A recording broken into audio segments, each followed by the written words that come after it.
kind of fun effect where it was the severed arm on the grill of the car.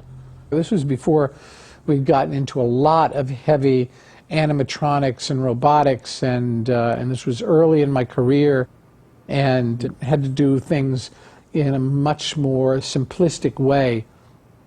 It's like if you can do it with a hammer, you do it with a hammer. And that severed arm had to be alive that ended up on the grill of the car.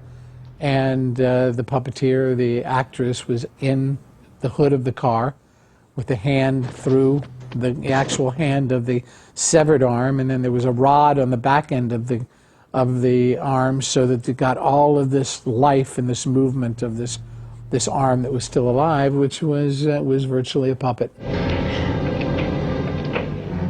Smile.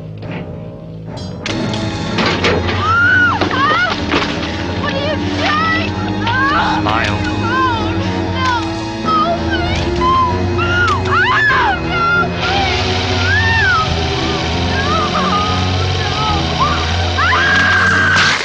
Really the most extensive effect in the movie, for me, beyond the eye operation, was the reconstruction of Lisa Marie.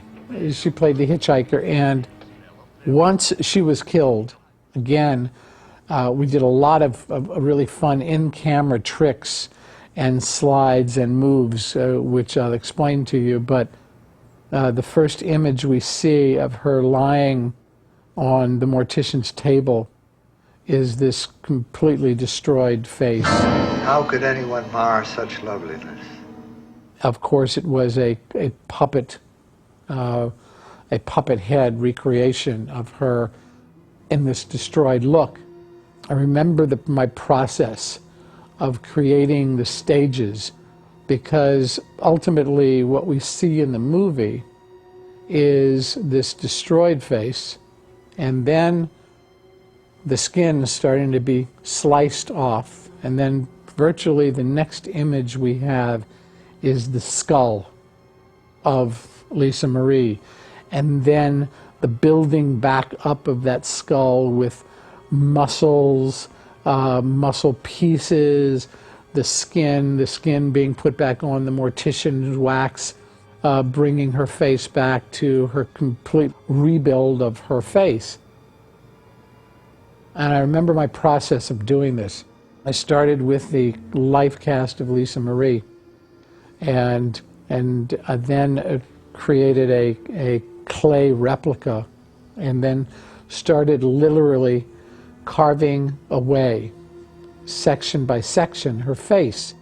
And then, since I had the original casting of her skin, I was able to actually take a final skin and lay over this entire, again, I'll call it a puppet, because what I had virtually was the skull, the muscles, the skin, that all came back to create Lisa Marie, and I had them in sections. And so when I ended up with this final skin that went over that face, that we would actually be able to make up to look exactly like Lisa Marie, I was able to then pull lips back. I could pull the skin back and check the teeth, and with a tool or probing into her mouth and pulling the lips back, and then pulling the eyelid back and seeing the eye, and then pulling the other eyelid back and realizing that the socket is empty for the last eye to actually be put in this completely artificial head that had been reconstructed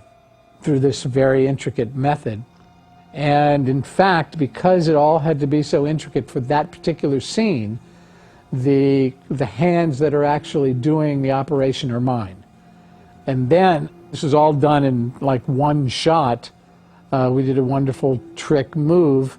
I pulled my hands out, and Jack Albertson brought his hands up from the shot with the gloves on, and made his remark about what a masterpiece he had just created. Another masterpiece, complete and beautiful.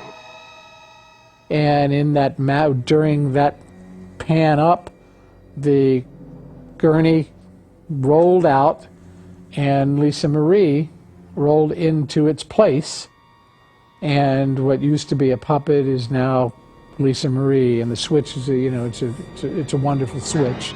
I'm still proud of it today. You know, I look back on it and I go, yeah, that's good work. Smile.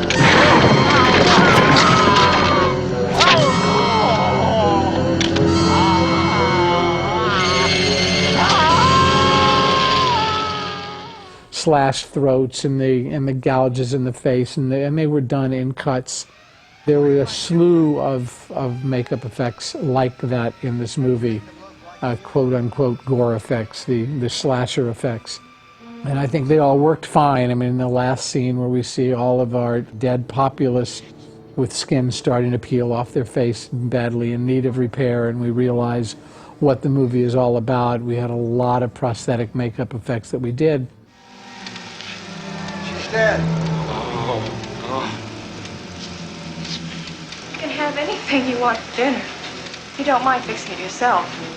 But I'll fix it for you. She's You'll have dead. a choice between minute steak. Baby, please die. She's dead. Also, you have pork chops. It was a number of prosthetics, a number of appliances that to give the illusion of skin starting to peel off, of the coloring starting to come off of some hands, seeing the blue dead look under, and this constant, you know, this is the reveal. This is the end of the movie, where we, you know, finally reveal that, you know, everybody's dead and buried. Come, Dan. Let me fix those for you. You know, looking back at it and looking at it again, and just seeing some of the, you know, the fun stuff that was fresh and new about this movie made it fun for me to watch even again.